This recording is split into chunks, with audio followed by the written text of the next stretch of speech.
Hi! Hello! నమస్తే. ఈరోజు video వచ్చేసరికి కుష్కా అండి. అదే అండి ప్లెయిన్ బిర్యానీ. ఇప్పుడు స్టవ్ మీద పాన్ పెట్టుకొని 1 టేబుల్ స్పూను నెయ్యి వేసుకొని, 1 టేబుల్ స్పూన్ ఆయిల్ కూడా వేసుకొని, అందులో బిర్యానీ ఆకు, చెక్క, లవంగ, స్టార్ పువ్వు, షాజీరా, కొంచెం జీలకర్ర వేసుకొని, కొంచెం జీడిపప్పు వేసుకుందాము. జీడిపప్పు ఇష్టం ఉంటే వేసుకోండి, లేకపోతే లేదు. పచ్చిమిర్చి రెండిట్లా చీలికలుగా కట్ చేసి వేసుకొని, ఒక పెద్ద ఆనియన్‌ని చిన్న ముక్కలుగా కట్ చేసి వేసుకొని, కొంచెం గోల్డెన్ కలర్ వచ్చే తర్వాత అల్లం వెల్లుల్లి పేస్టు 1 టేబుల్ స్పూన్ వేసుకొని, అది పచ్చివాసన పోయాక నేను 2 టమోటాలని ముక్కలుగా కట్ చేసి వేసుకున్నాను. రుచికి సరిపడా సాల్ట్, కొంచెం పసుపు, రుచికి సరిపడా కారం వేసుకొని బాగా మిక్స్ చేసుకొని మూత పెట్టుకొని ఒక 2 మినిట్స్ తర్వాత ఇలా మగ్గిపోయి ఉంటుంది. అప్పుడు ఇందులో 2 టేబుల్ స్పూన్ దాకా పెరుగు వేసుకోవాలి.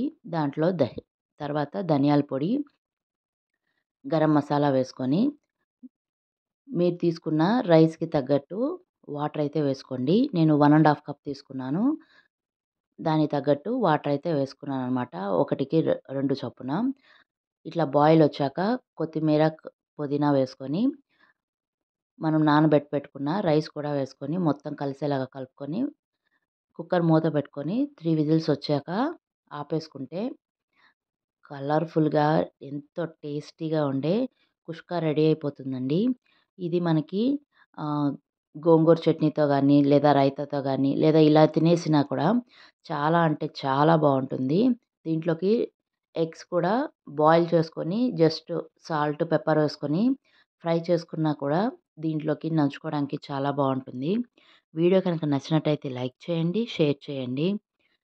నా ఛానల్‌ని సపోర్ట్ చేసి సబ్స్క్రైబ్ చేసుకోండి. Thank you for watching.